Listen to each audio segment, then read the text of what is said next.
이를테면 생각해보면요, 저는 개인적으로 PD수첩의 열혈 팬이었었는데, 그건 PD수첩이 제 마음에 드는 이야기를 하고 있기 때문이 아니라 그 주에 가장 우리가 주목해야 되는 어떤 사건을 놓치지 않고 고민하게 해주었기 때문이고, 그것이 적어도 MBC가 민영방송이 아닌 이유라고 저는 생각을 해요. 그래서 되게 좋아했었는데, 아무런 이유 없이 프로그램이 흔들거리고, 이런 걸 보면서, 야, 이건 말이 안 된다.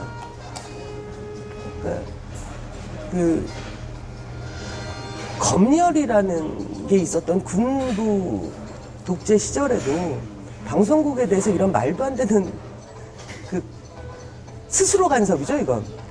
그러니까 일단 정부에서 그렇게 하라라는 거 없이 그냥 자기가 알아서 이런 충성의 서약을 하는, 세상에 방송국 사장 중에 방송 프로그램이 법적으로도 문제가 없다고 판명이 났음에도 불구하고 자기가 먼저 칼질을 하는 방송국 사장이 있나요?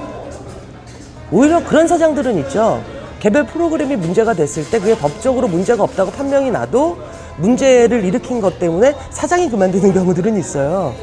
근데 그가 이를테면 회사의 중심인 PD를 자르거나 문책하는 경우는 없단 말이에요. 프로그램을 없애거나.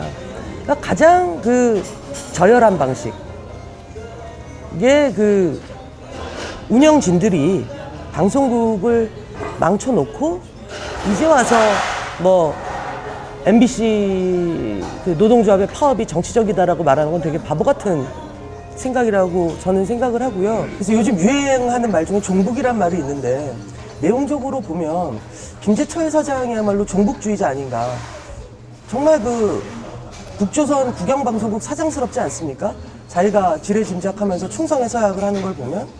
그래서 그 사람이야말로 진정한 종북이다 라는 생각이 들 정도로 무능하고 배짱도 없고, 그러면서 어떻게 보면 방송국 후배들이기도 한 직장에서 일을 하고 있는 일선의 기자나 PD나 아니면 아나운서들에게 이를테면 말도 안 되는 문책을 하거나 프로그램을 없애거나 이런 거 되게 웃기다고 생각을 해요. 저는 오히려 김재철 사장의 개인 비리가 터졌을 때 일주일 내로 끝나겠구나 파업이라고 생각을 했어요. 그렇지 않나요? 네, 예를 들어서 방송국을 운영하는 것에 대한 원칙에 대한 논쟁이거나, 아니면 과연 지금 우리의 방송국이 민주적이고 언론의 자유를 제대로 누리고 있는가 라는 거에 관한 논쟁이라면 이건 길게 갈 수 있어요. 이를테면 김재철 사장 입장에서 나는 방송을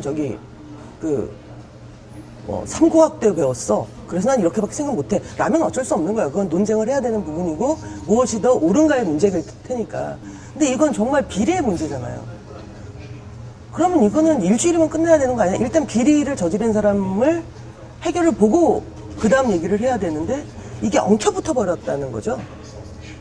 그래서 저는 이를테면 MBC의 정상화에 영향력을 끼칠 수 있는 모든 사람들에게 오히려 되려 묻고 싶어요. 예를 들어서 방송국을 어떻게 운영하는가. 이를테면 MBC라는 어떤 방송국이 있다면 이 방송국은 그건 어떤 성격을 가져야 되는가. 프로그램은 어떤 게 필요한가. 오케이, 그 논의는 앞으로 계속 하자고요. 근데 그 앞에 조직의 수장이 비리를 저질렀다는 게 드러났다면 일단 그건 해결 보고 가야 되는 거 아닌가요? 그거는 굳이 노조가 나설 문제 이전에 검찰에서 알아서 정리를 해줘야 되는 문제고, 그래야 되는데 이걸 다 엉켜붙어 있는. 그래서 사실은 새누리당이건 다음번 대권 후보인 박근혜 씨건 검찰이건 다 비리 뒤에 숨어 있는 것처럼 보인다는 거예요. 그러니까 방송국을 어떻게 운영해야 되는가에 대한 견해의 차이처럼 보이는 게 아니라 비리 뒤에 숨어 있다는 거죠. 그래서 저는 되게 지금도 이해가 안 가요. 사실은 5월에 끝났어야 되는 거 아닌가요? 4월이나 5월에 이 파업은? 만약 이 파업의 가장 중요한 성격이 김재철이라는 개인 그 사장과 그를 둘러싸고 있는 그 복마전의 해체가 1차적 목표였다면 그거는 비리가 밝혀졌던 지난 4월경 이미 다 끝났어야 되는 거잖아요.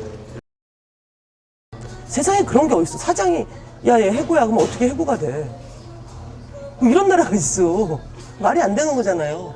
그렇게 불법적으로, 전 불법적이라고 생각해요. 그런 게 오히려. 오해하고 있는데, 해고는 원래 불법이에요. 해고라는 것 자체가 특별한 결격 사유가 없잖아요. 법적으로. 그런데 뭐, 내 말 안 된다고 해고시키고. 일단 저는 왜 노무현 정부 초기에 패기로 왔던 검사님들 어떻게 된 겁니까? 예. 대통령 앞에서도 함부로 자기의 견해를 자신있게 밝히던 그분들. 그러니까 쪽팔릴 것 같아요. 그러니까 그럴 수는 있어요. 저는 정치검사일 수도 있다고 생각해요. 솔직히. 그렇다면 검사가 그럴 수 있다고 생각해요. 그러면 안 되지만 정말 참고 봐주고 봐줬을 때 현 정부를 지지하고 옹위하기 위해 노력할 수는 있다고 쳐요. 근데 비리에 쓰는 건 정말 그건 아니지 않나요? 그러니까 이를테면 정말 김재철 사장을 사랑하기 때문이라면 법이 허용하는 범위 내에서 사랑을 하셔야지. 그 불법을 저지른 사람을 사랑하는 건 그건 불법이잖아요. 되게 어이가 없죠. 그러니까 왜 이렇게 됐지? 그러니까 전 정치검사도 아니라고 생각해요. 이거는 불법 검사죠. 그러니까 바꿔 말하면 저는 MBC 노조의 파업은 정치적인 부분이 있을 수 있다라고 생각을 해요.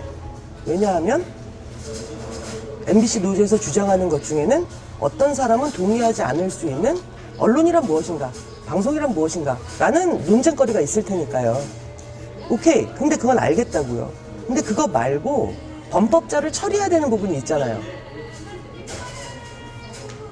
일단 사교를 지 마음대로 어기고 불법을 저지르고 비리를 저지르 놓은 게 있다고요. 그럼 일단 그거는 해결을 봐야 되는 부분이잖아요. 왜 그걸 다 묶어놓고 있으면서 그것에 대해서 하나하나를 해결하지 못한다면 검찰은 분명히 불법적인 일을 하고 있는 거라고 생각을 해요. 근데 왜 김재철 씨는 소문에 따르면 바이러스에 감염됐다는 소문도 있어요. 기자들만 보면 발병을 하는, 이렇게 숨어 지내시는지. 힘드시죠? 힘드실 것 같아요. 그러니까 가끔 장기간 파업을 하고 있는 사업장에 지지를 하러 갈 때마다 뭘 해야 될지조차 모를 때가 있어요. 그건 단순하게 파업을 길게 하고 있다 때문이 아니라 일상의 생활이 완전히 파괴된 상태가 몇 달째, 몇 년째 계속되고 있다는 거잖아요. 그러니까 그래서 사실은 어떤 지지의 발언이나 어떤 위로의 발언이 도움이 될 수 있을까라고 생각을 해요. 그 정도로 장기간 파업을 한다는 건 단순하게 파업을 계속한다만을 의미하는 게 아닐 거예요. 정신적으로도 되게 지치신 분이 있을 거고. 그러니까 다 이해가 될 때가 있어요. 이를테면 그래서 방송국으로 돌아간 사람들을 볼 때도 때때로는 이해가 될 때도 있어요. 오죽하면. 심지어 방송을 하는 사람이라면 꿈처럼 꾸던 런던 올림픽인데 이해가 돼요. 왜 이해가 안 돼요? 그러니까 우리는 누군가에게 언제나 정의롭고 의로하지라고 요구할 수는 없잖아요. 그런데도 불구하고 여전히 올바른 것을 관철하려고 하는 사람들이 승리하는 순간들 때문에 뉴스라는 게 생겼다고 생각을 해요. 그거를 원래 보도하려고 뉴스라는 게 생겼다고 생각을 하거든요. 그 뉴스를 보도하실 수 있게 될 거라고 생각을 합니다.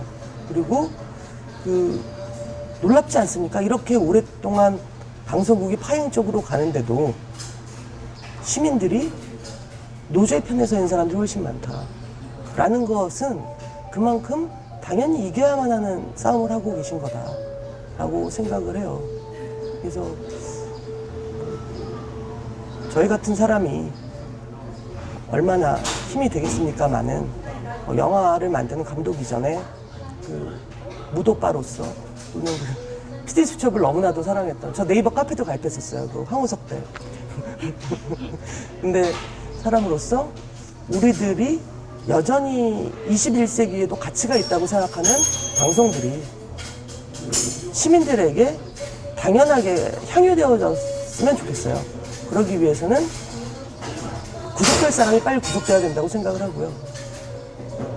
그리고 정리돼야 될 사람이 정리돼야 되고, 적어도 내년부터 대한민국이라는 나라를 이끌어가기로 결심한 대권 후보라면 저는 제일 먼저 해결해야 되는 지금 일이 MBC를 비롯한 방송국과 쌍용자동차나 재능교육을 비롯한 지금 비정규직 사업장이라고 생각을 하거든요.